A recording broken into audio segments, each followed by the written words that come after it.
Bwana ni mwema na wakati wote. Basi tunapaswa kumshukuru Mungu kwa kutupa nafasi hii kuja kujadili mada ambazo ni muhimu kwetu na ulimwengu pia. Hao ni baadhi ya vijana wa darasa la SYL ambao wote kwa ujumla tunatarajia kuhitimu darasa hili na kuwa SYL tulio kamili tuliohitimu mwisho wa mwaka huu. Na wote tunatoka katika kanda moja na mtaa mmoja. Kanda yetu ni kanda ya Yombo na mtaa wa Yombo, ila tupo makanisa tofauti. Mtaa wetu una jumla ya makanisa matatu: kanisa la Vituka, kanisa la Yombo na kanisa la Kiwalani. Na Yombo ndio kanisa mama ambalo limezaa makanisa haya yote mengine mawili. Na nikianzia mkono wangu wa kulia, ataanza kujitambulisha mmoja ili tujue ni wakina nani kwa majina na makanisa wanaotoka watakaohusika katika mada hizi tatu. Na kisha baada ya hapo nitatambulisha mada ambazo tunaenda kuzijadili katika siku ya leo. Karibu sana. Kwa majina naitwa Benjamin Marwa, natokea katika kanisa la Waadventista wa Sabato Yombo. Kwa majina naitwa Benson Elasto Maipopo, natokea katika kanisa la Waadventista wa Sabato Vituka. Kwa majina naitwa Melissa Faustin, ni mshiriki wa kanisa la Waadventista wa Sabato Vituka. Kwa jina naitwa Ayub Juma, ni mmoja kati ya washiriki wa kanisa la Waadventista wa Sabato Vituka. Naitwa Wilson Mnongo Bandio, natoka kanisa la Waadventista wa Sabato Kiwalani. Basi nashukuru, nadhani wote wamejitambulisha. Sasa tumekuwa ni watu ambao tunafahamiana. Leo tutaenda kuzungumza habari ya mada kuu tatu. Mada ya kwanza itazungumza habari ya usafi wa maisha. Mada ya pili itazungumza habari ya afya na kiasi. Na mada ya tatu itazungumza habari ya uchumba na kuoana. Napenda kuwakaribisha tujadili habari ya mada ya kwanza. Mada ya kwanza ambayo tumesema inasemaje? Usafi wa maisha. Usafi wa nini? Wa maisha. Usafi wa maisha. Hivi unaposikia mtu amesema au sehemu mmekuta imeandikwa usafi wa maisha, wewe kama kijana wa Kikristo unaelewa nini? Usafi wa maisha, tunapozungumzia usafi wa maisha tunazungumzia ile hali ya Mkristo kuishi maisha ambayo yanampendeza Mungu. Kuna standard ambazo kuna vipimo ambavyo Mungu ametupatia au standard za maisha. Mungu ameweka viwango vya ubora vya maisha ya Kikristo. Katika maisha tunayoishi ni lazima kwa mtu ambaye ni Mkristo awe tofauti na watu ambao sio Wakristo. Hii itasababishia sisi kuweza kuwavuta wale ambao sio Wakristo kuona utofauti tulio nao kati ya sisi ambao tunajiita kuwa ni watu wa Kristo na wale ambao sio watu wa Kristo. Ukweli ni kwamba hatuwezi kuwavuta watu wengine kwa Kristo kama tunafanana nao. Ni lazima yawe tofauti na maisha ya watu wengine ambao sio wa Kristo. Kwa kuwa tumejiita wa Kristo, maisha yetu yanatakiwa kuwa chumvi ya dunia. Na kama chumvi isipoweza kunogesha chakula, hiyo chumvi haina maana. Kama nuru inapokuwa giza, hiyo sio nuru tena, inakuwa ni giza. Kwa hiyo vijana wengi saa nyingine tumekuwa tukitaka kufanana na mataifa, tukidhani kwamba tukifanana nao tunaweza kuwavuta kwetu, lakini ukweli ni kwamba tunapoamua kufanana nao sisi ndio tunaovutwa. Badala yake tunapaswa tuishi maisha ambayo yanampendeza Kristo, na utofauti utaonekana, watu watamfuata Kristo ambaye anatufanya tuwe tofauti. Amina jamani. Amina. Tunaona utofauti ambao unapaswa tuwe nao sisi wa Kristo na watu wengine. Usafi wa nini? Usafi wa maisha. Yaani maisha yetu sisi yanaweza kawa ni ubiri tosha. Angalia kipindi cha Yusufu.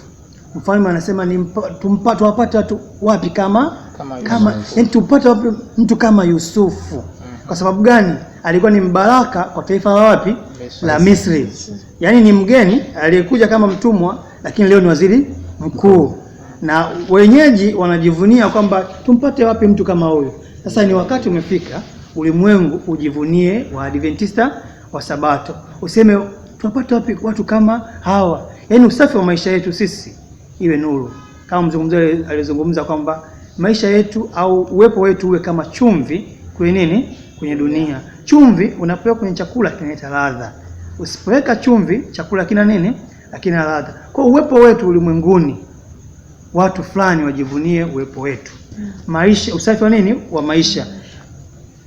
Karibu Mwaipopo, hivi unapozungumzia habari ya usafi wa maisha, wewe unataka watu wajifunze nini kwenye habari hii? Asante sana mwenyekiti. Tunapozungumzia usafi wa maisha, kwamba katika jamii tunayoishi tuonekane kwamba ni watu wa tofauti ambao tunakuwa tunamtukuza Mungu na maisha yetu yaonyeshe uhalisia na sio ile hali ya kuweka maisha ambayo sio halisia kwa Mungu. Hata tukiwa makazini kwetu, pale kazini ionekane kabisa kwamba huyu kweli ni mtu wa Mungu. Utofauti unaweza kaonekana baada ya wewe kujiweka zaidi miguuni pa Yesu na kuwafundisha wengine, na katika hilo watu wengi wakikuona mwenendo wako jinsi ulivyo watatamani na watajifunza kitu kwako ambacho kitawaongoa na kumkaribia Kristo. Yetu tunapokuwa kazini, tunapokuwa hospitalini, mashuleni, kokote ambapo uwepo wako upo, unapaswa kumwakisi nani? Kristo. Yaani maisha yetu yawe tofauti na wengine. Melissa, karibu. Asante. Kwa upande wangu nitaongelea kidogo vitu ambavyo vinaweza vikachafua maisha. Kwa sababu tunaongelea habari ya usafi wa maisha, na mimi kuna vitu ambavyo ulimwenguni vinaweza vikachangia katika kuchafua maisha ya mwanadamu. Kianza kwa upande wa ulaji mbaya, lakini pia kuna mavazi yasiyompendeza Mungu kwa ujumla. Naweza nikasema kwa ujumla mtindo wa maisha una mchango mkubwa katika kuchafua maisha ya mwanadamu. Nikirudi katika kitabu cha Mwanzo, tunaona Mungu alivyoumba, alisema kila kitu ni chema. Lakini baada ya dhambi kuingia, tunaona mambo yakaharibika.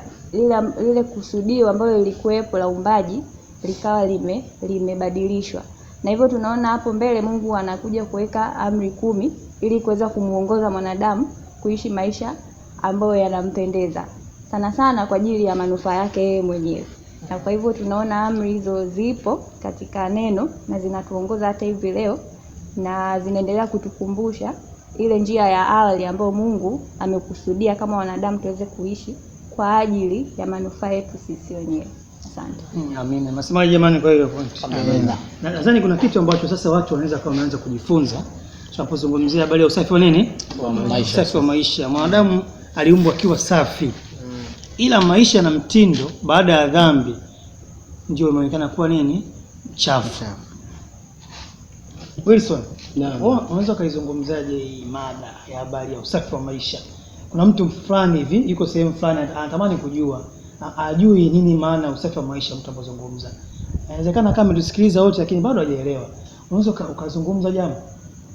Katika usafi wa maisha, Mungu wakati anamuumba mwanadamu alimpa utaratibu wa kuishi ili kusudi awe msafi katika maisha yake.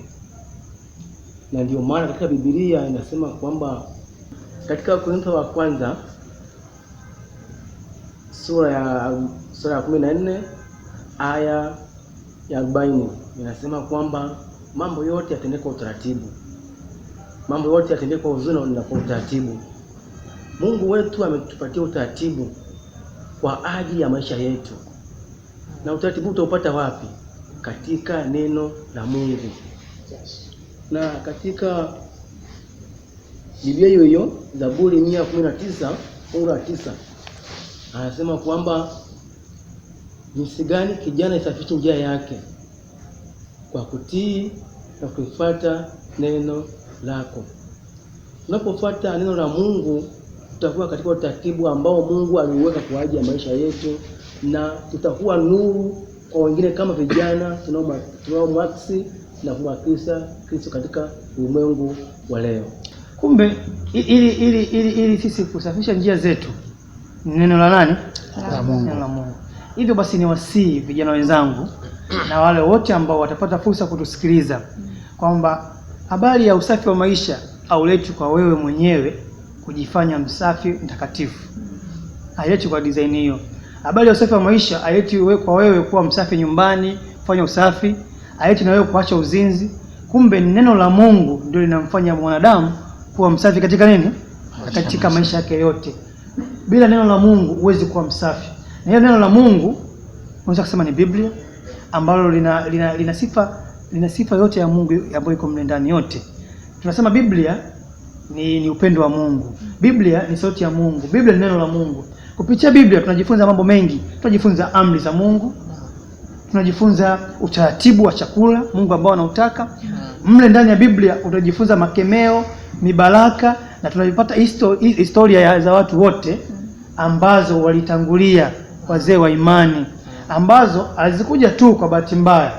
Zilikuja ili kutufunza sisi kujua tunapaswa tuishi vipi. Ndipo tunajifunza habari ya Daudi. Mungu alimchagua akiwa mdogo, lakini sio kwamba alikufa akiwa mtakatifu. Kuna dhambi ambazo Daudi alizifanya, lakini nini tunajifunza kwake? Kwamba pamoja na dhambi alizofanya Daudi, hakutaka maisha yake endelee kuwa machafu. Alitubu, na mpaka mwisho Daudi alikuwa mtu wa nani? Mtu wa Mungu. Hivyo tunajifunza tuwe na maisha masafi kupitia neno la nani? La Mungu. Bwana ni mwema tena wakati wote. Na wakati wote Bwana ni mwema. Tuendelea kushukuru na kumshukuru Mungu wetu kwa kuendelea kwa pamoja nasi na kutukirimia afya na pumzi za kuendelea kumtafakari usiku na mchana kwa ukuu wake. Tunaamini ya kwamba katika mada yetu ya pili inayosema afya na kiasi, kuna watu wengi wanatamani kujua. Na watu wengi wanatamani kufahamu afya na kiasi. Afya ni nini? Kwa nini ni kiasi? Tamani tujadili na tujifunze. Basi nitambulishe tu kanda yetu, nikumbushie kutoka kanda ya Yombo, mtaa wa Yombo, na tuko jumla makanisa matatu hapa tuloketi. Kuna kanisa la Yombo ambalo ni mama, ambalo limezaa makanisa ya Vichuka na Kiwalani. Sisi ni vijana wa SYL ambao tuko katika mafunzo, tunaelekea kuhitimu mwisho wa mwaka huu. Nasi tunaamini kwa neema za Mungu tutahitimu, ili elimu ambayo tumeipata na ambayo tunahitaji kutujadili leo itusaidie sisi kwanza, pia isaidie ulimwengu kupitia uelewa ambao tumeupata sisi. Na mada yetu ya pili inasema afya na kiasi. Amina tu Mungu. Afya na nini? Na kiasi. Afya na kiasi ni elimu kubwa sana, na vyote kwa vyote inapatikana katika Biblia. Unaweza kuchukua vitabu vyote vya afya vya madaktari, unaweza kuchukua vitabu vya wanasaikolojia mbalimbali na watu wa counseling mbalimbali kujadili habari za mambo mengi ambayo umeandika hata katika kiasi, lakini kitabu kikuu Biblia ndicho ambacho kinafundisha habari ya afya na kiasi. Nasi leo tunaenda kujadili kwa ufupi tu kwa habari ya afya na kiasi. Kwa nini sisi wa Adventista tunapaswa tuijue hii habari vizuri ya afya na kiasi ili tukasaidia ulimwengu? Natamani nianze na ndugu yangu Wilson. Naam. Unaposikia habari ya afya na kiasi, unaweza kuizungumzaje habari ya afya na kiasi? Karibu sana. Katika afya na kiasi, hebu naanza neno moja linalosema afya. Afya ninavyofahamu kwa akili zangu ni utimamu wa kiakili, kimwili, kijamii na pia kiroho. Na kiasi ni kuwa na hali ya kuwa na mpaka wa jambo fulani. Kwa mfano, unapokula uwe na kiasi. Unapokuwa na kiasi katika chakula, mwisho wa siku utavimbewa. Asante mwalimu.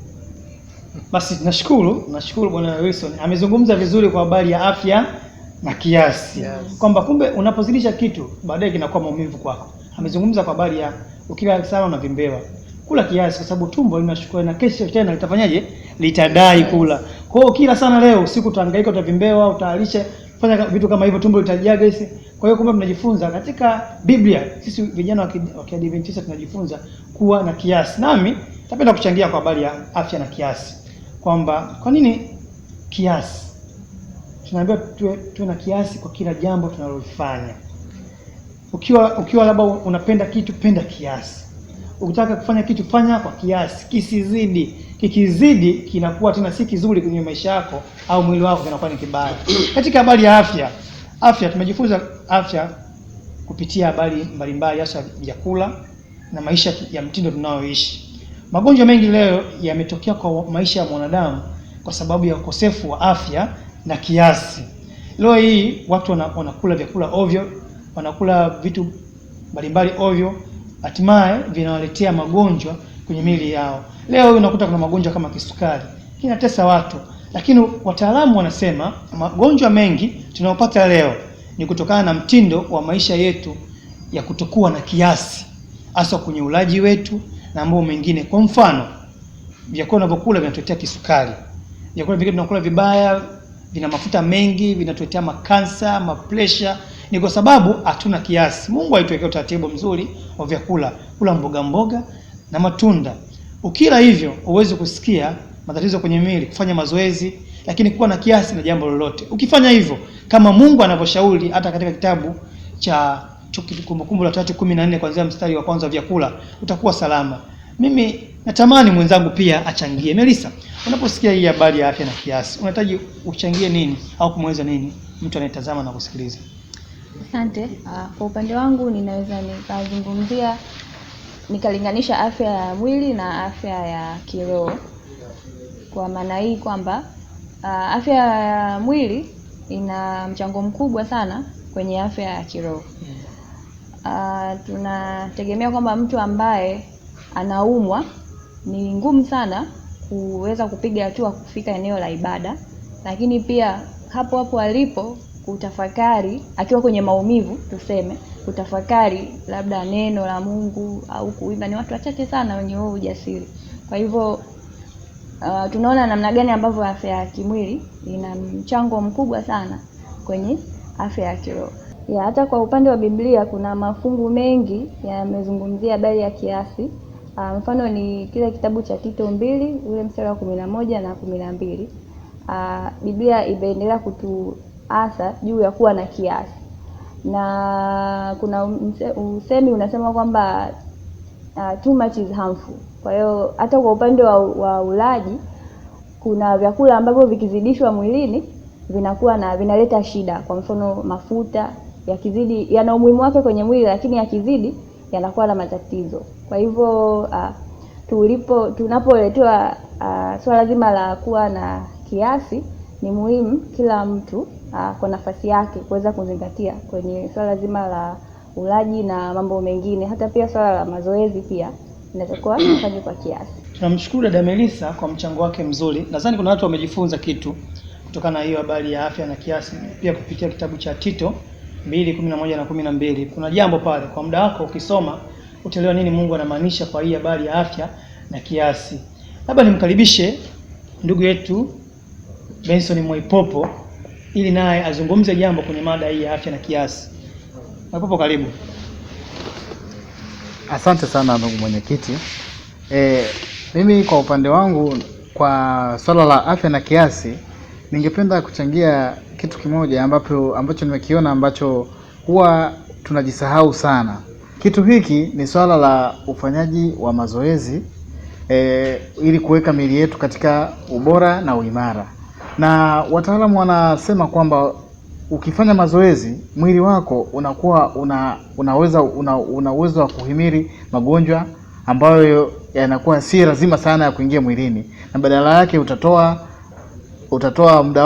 muda wako kufanya mazoezi, mwili wako unaweza ukafanya mazoezi ukawa vizuri, na pia ukawa na akili ikawa inachangamka zaidi, na hapo unaweza ukatulia na kuwa na uwezo wa kumtafakari Mungu, kwa sababu akili yako inakuwa inajichaji vizuri sana kulingana na mazoezi uliokuwa umeyafanya. Lakini kinyume chake, usipofanya mazoezi, ndicho kile kinachokuja kutupelekea kwamba tunapata magonjwa mengi ambayo yanakuwa yanatuathiri, na mwisho wa siku tunakuta kwamba tunashindwa hata jinsi ya kumtumikia Mungu.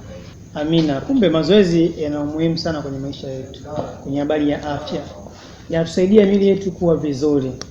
Labda nimkaribishe Benja azungumze habari ya afya na kiasi.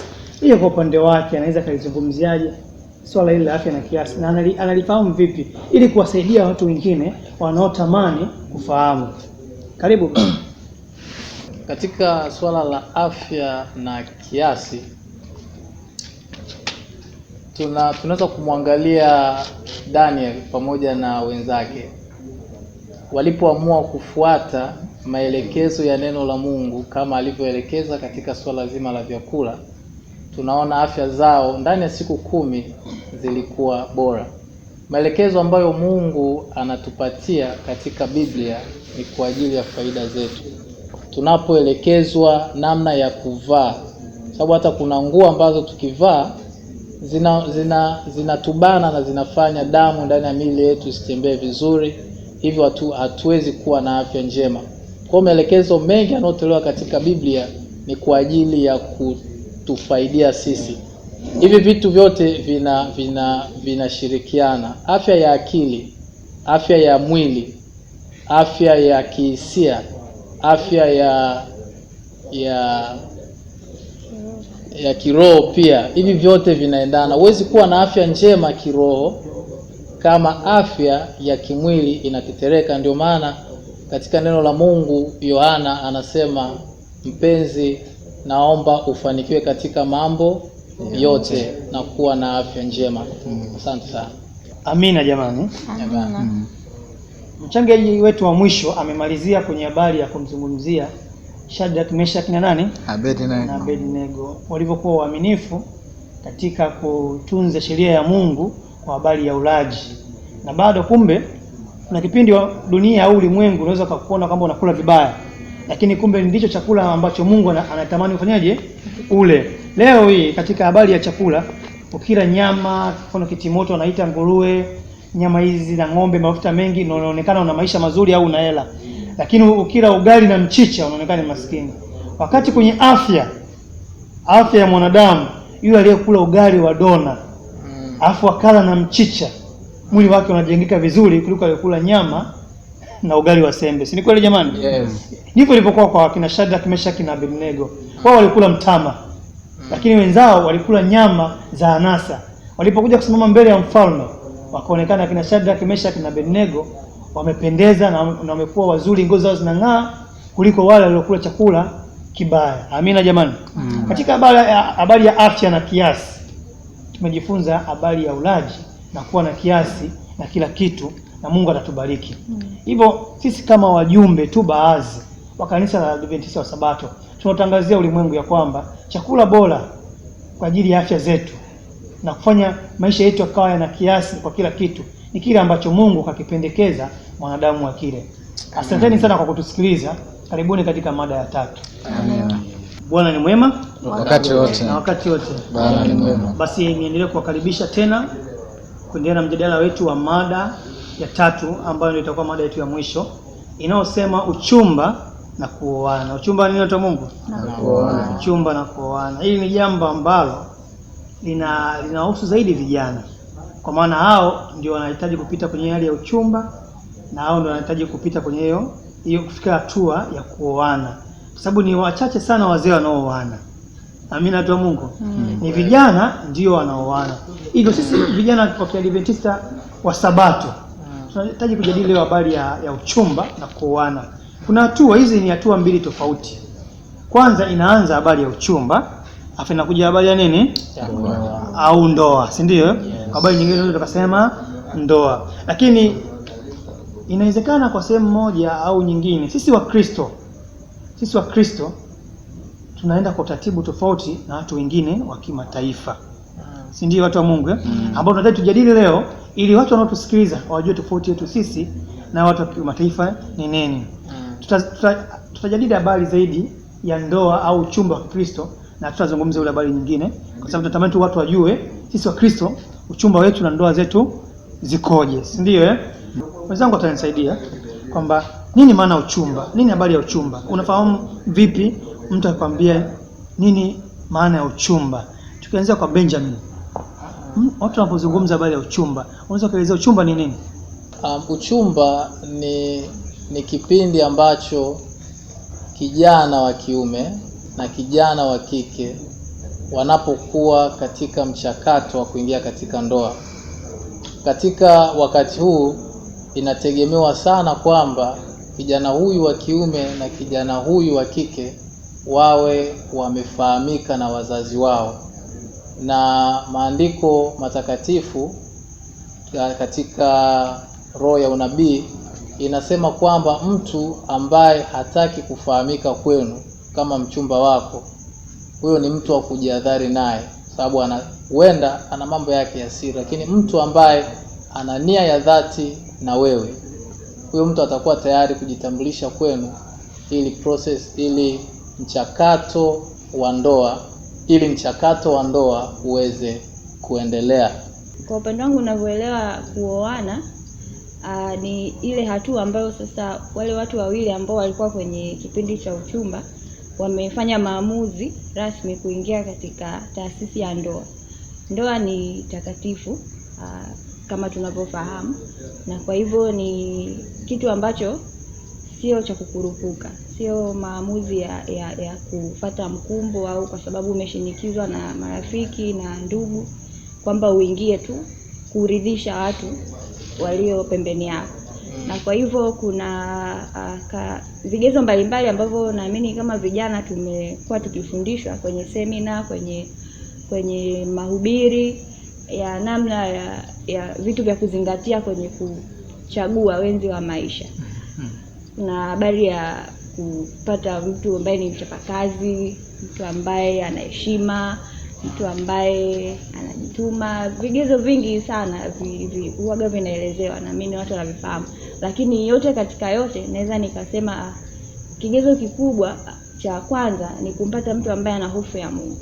Na mtu mwenye hofu ya Mungu utampata kutoka kwa Mungu mwenyewe, kwa sababu Mungu anajua walio wake. Kwa hivyo endapo utamtanguliza Mungu katika mchakato wako, hata kabla kumpata wewe mchumba, naamini Mungu atakuongoza kwa yule ambaye amekupangia kuweza kuishi naye katika maisha yani baadaye kuingia katika swala zima la ndoa, na hata kushirikiana au kutiana nguvu na moyo katika kufikia uzima wa milele. Asante. Tunawashukuru kwa ushirikiano wenu kwa kusikiliza na kuwa pamoja nasi katika mada hizi tatu.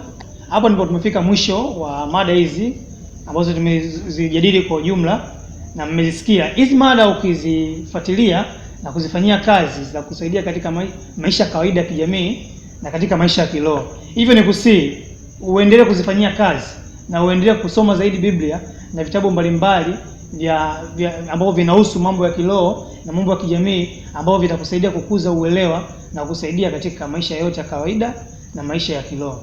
Asante sana kwa kutusikiliza. Amina.